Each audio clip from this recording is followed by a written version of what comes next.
Micro FRQ looks like perfect competition and some labor added together.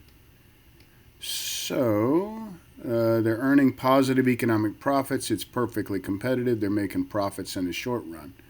Draw a correctly labeled graph of the firm, illustrating the short run equilibrium and labeling the market price and quantity. So we're just showing a perfectly competitive firm with a Mr. DARP here. We've got our marginal cost curve, price and quantity, don't forget. And our ATC is below profit max here.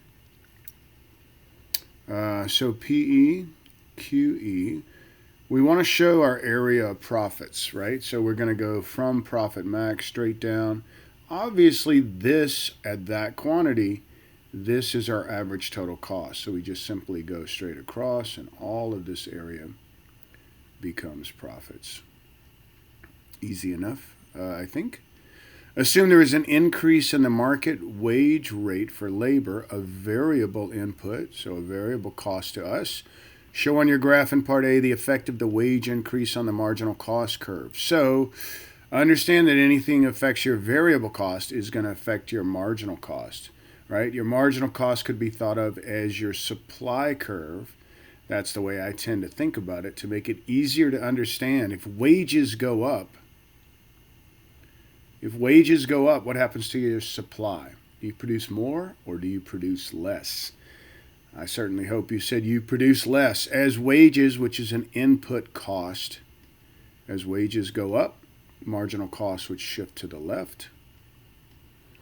We would have a new profit max, and the quantity we produce would decrease. This should make sense. If wages go up, we tend to produce less of something. Now, assume that avocado producers hire workers from a perfectly competitive labor market.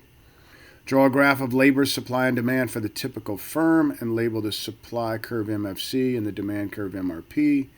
Assume that market wage rate increases from W1 to W2. Show the effect of the wage rate on the graph. Labeling the initial quantity QL and then the new quantity. So,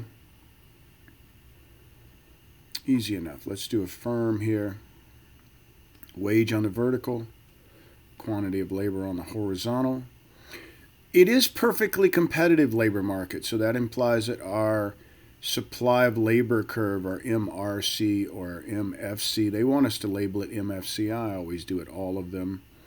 This is our wage, let's say W1, right there. Our demand for labor curve is downward sloping. This is our MRP. This would be the quantity of labor that we would hire initially. Draw a graph.